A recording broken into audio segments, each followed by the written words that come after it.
Hello ladies and gentlemen, and welcome back to Down to Earth Astronomy and to Fractured Space. Now I've finally managed to get my hands on the Aegis, and today we're taking a quick review of the ship to see what this is all about. Now, apart from being a very pretty ship, you can see here from the initial stats that it is a defensive focused ship, but it does have pretty good stats in both attack and utility. And if you actually take just some of the points, I think that's the highest you're gonna get on any ship in the game. It is a very expensive ship though, at 925,000 credits, so it is what I would suggest as being one of the end game ships, even though all the ships are supposed to be competitive with each other. So let's take a quick look at the loadout before we go into some actual combat and see what this is in battle. So, your main weapon is your Absorb Smart Cannon. It has a range of 12.5 kilometers, and these are the standard smart cannons that we already know from many of the Titan defense ships. They are small homing drones, I guess, but this has the small added benefit of having a little bit of a leech, because this will leech some energy back to the ship. Because the Aegis will not recharge its energy all the way up to 100%. It will only passively recharge its energy to 50%. The rest of the way, you have to recharge your energy in alternative manners, and one of the manners is using your main weapon to recharge an energy. This is very slow though, see, only 30 units drain. So not a lot here using the cannon. Other way you can absorb energy is by using the transfer projector. This will, you shoot it at one of your friendly ships, and this will engulf them in a shield for 5 seconds. And during those 5 seconds, they will take 70% reduced damage, and 115% of the damage will be transferred to your ship as energy. So this is a very, very effective way to recharge your energy and also support your team. It does come at a little bit of a cost. I mean, you do spend some energy actually using this, so you only need to make sure that when you do this, that you are actually shooting it at as a ship that is taking damage, so you get that 100 energy back, which should be fairly quickly. It has a fairly short cooldown, only 35 seconds, which is actually pretty good, and this is a very good feature. With that good damage reduction for 5 seconds, which is actually pretty good, and with a short cooldown, and a good range as well, 7.5 kilometers. This is a very good ability. Now I'm going to jump this next ability and go... No, sorry, that's the right one. There is also the shield, and this is your personal shield. You see you have a little longer duration, 7 seconds.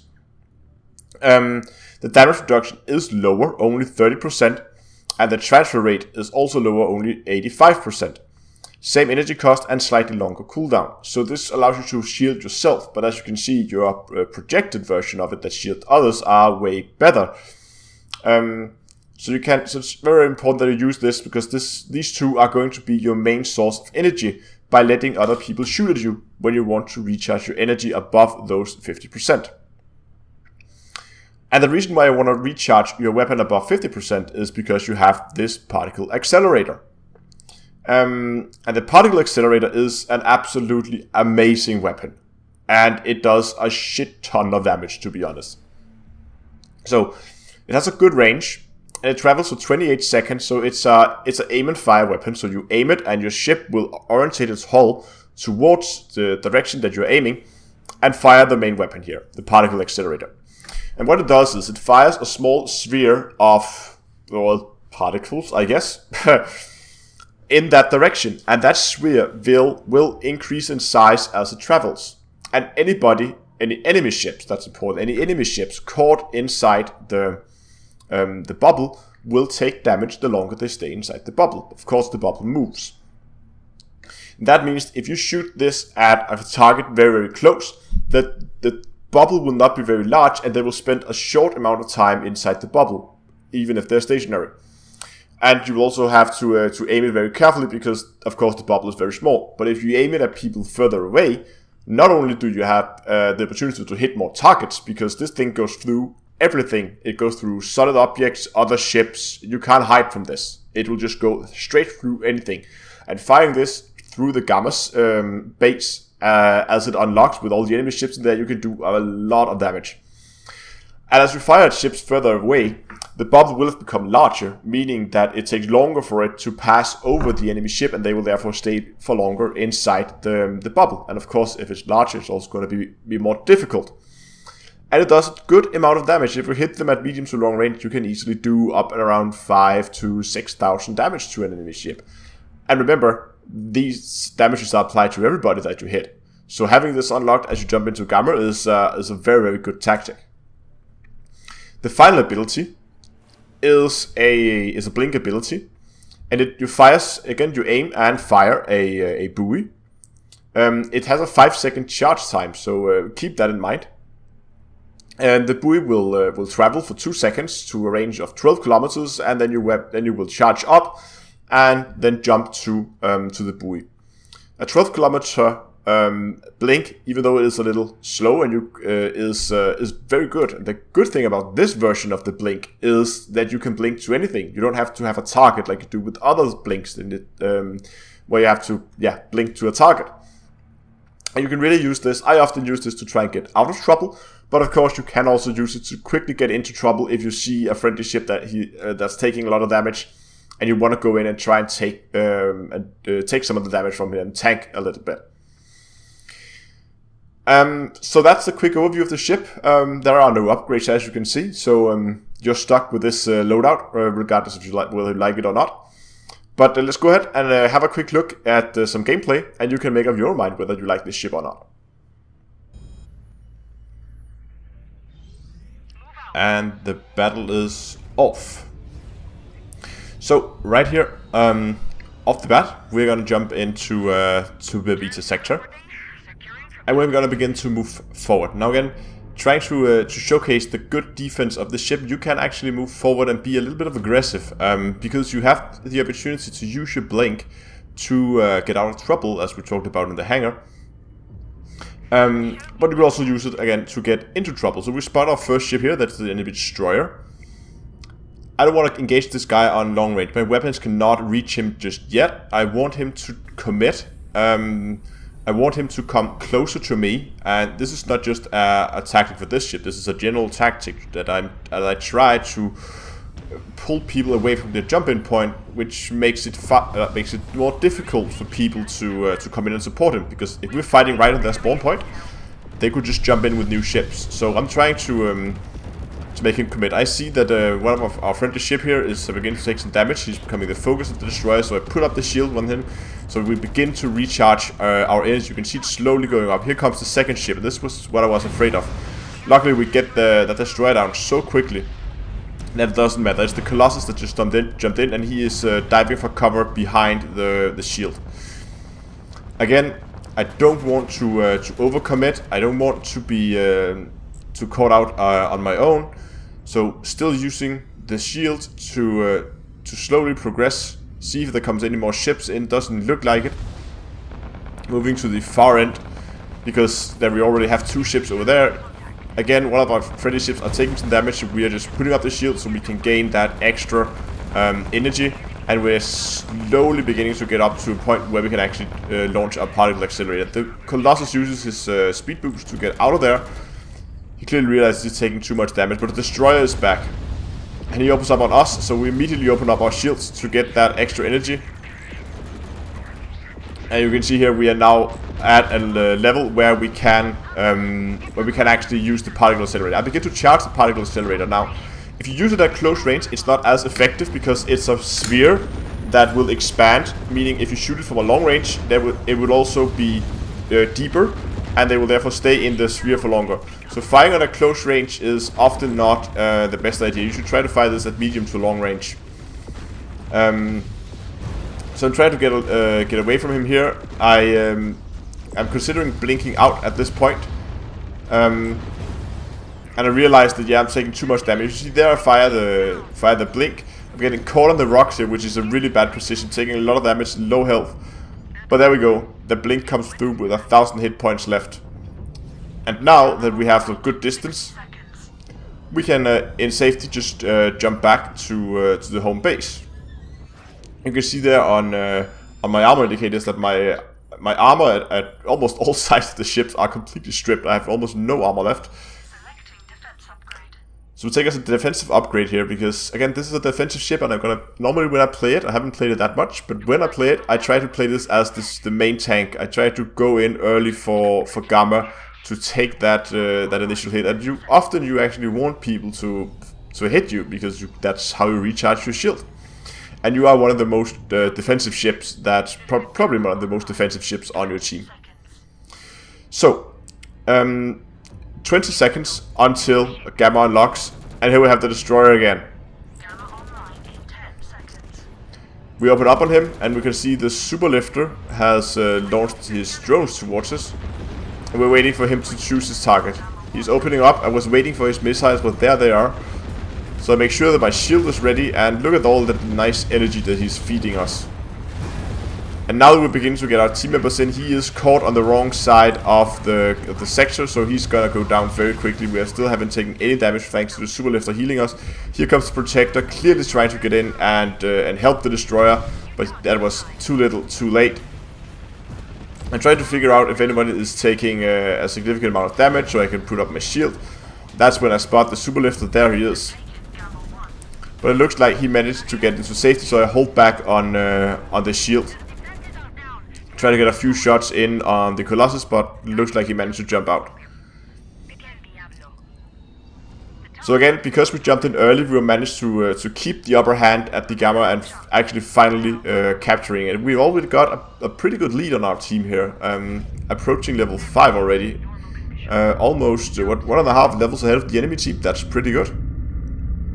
So, my friendly team is all at beta, but I'm currently the only one in alpha. This is a situation that I would normally try to avoid in most ships, but I'm not that worried about it in the Aegis, because we have the ability to jump, also blink away, and we should be able to take on at least a single ship without too many problems. Now I noticed there are at least 2 of them here.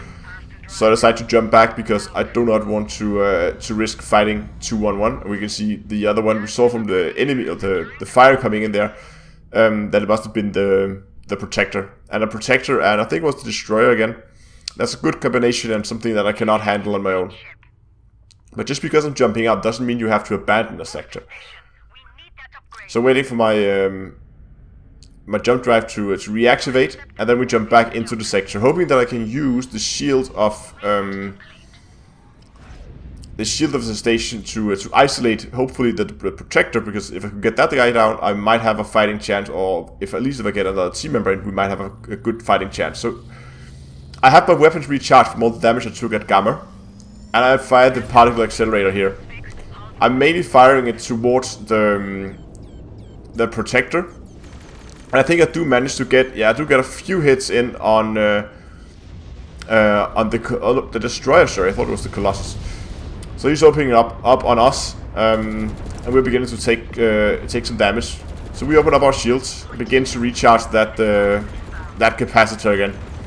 The protector managed to get around the pillar here, and I'm taking some significant amount of damage from the distance I'm at. So I try to get around, hide behind the pillar here, and try to get some shots around. I cannot quite hit the protector from here, so move a little further around. I'm still out of line of fire from the destroyer, but I have a good line of fire to the protector. I don't know why he's not moving. He just seems to be very focused on keeping the destroyer alive, which I guess is his role. But if he moved forward as he did there, he forces me to come out in the line of fire from the destroyer. And here we go, the destroyer opens up, so I open up my shield again. That absorbs most of the damage from his missiles. I'm still trying, I still have the destroyer targeted, but my missiles are being hit by the Colossus. So we use the beam again. Remember, it goes through any solid objects. Meaning that, look at that, he barely survived. So I moved back into cover because he allowed me to use the cover again by moving backwards. And at this point I've taken so much damage that I'm not going to fight this destroyer, and especially not at this range, so I jump to the other side of the other side of the corridor and then jump back home to the base. We see a friendly, I think it's the Interceptor that just jumped in, and began to engage the destroyer. Meanwhile, we have managed to capture their forward station at Beta, and we have the first friendly ship at the enemy base.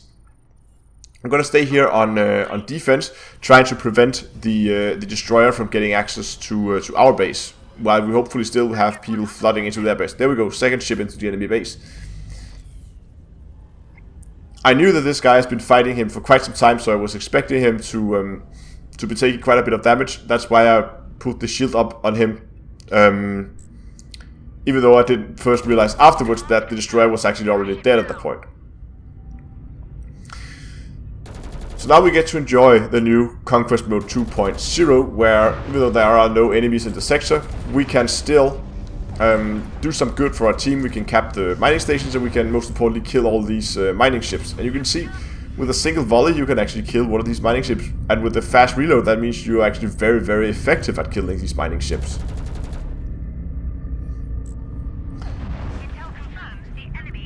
So they're beginning to recapture their forward station at Beta, and there's a bit of a bug here, it seems. See, those all shots went right through that, and there they go, they managed to recapture it.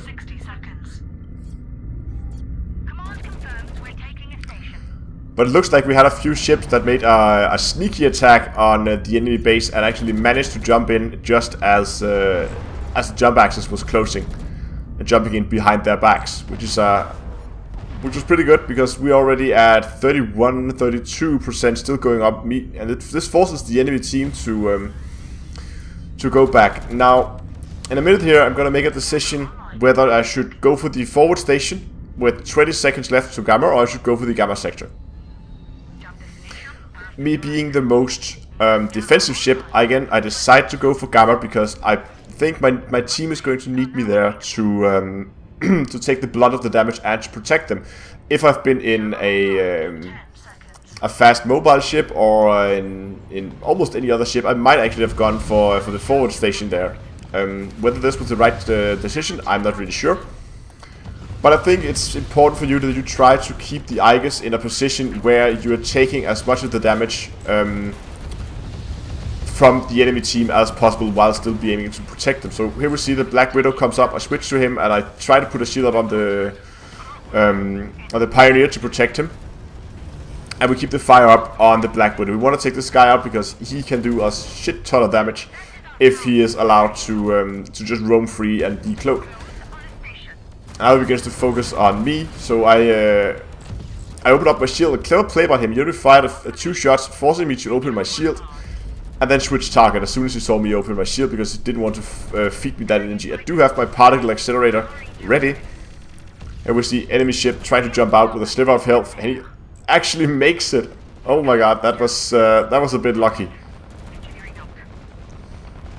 So we have just the Colossus left in here, and he is taking a lot of damage. We have plenty of ships here, and he should be down in any second now. We have a single ship forcing his way through Alpha. He's almost managed to make it to our forward station.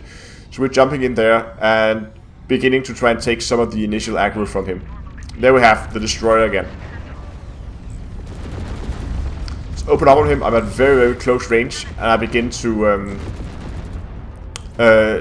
take some damage. My energy is almost completely filled up. Here we go. He tries to jump out, but 2 ships so close, that was never gonna happen. But now we have a full shield, which is very good for us, because that means that if any ship jumps in, we should have the ability to, again, the same.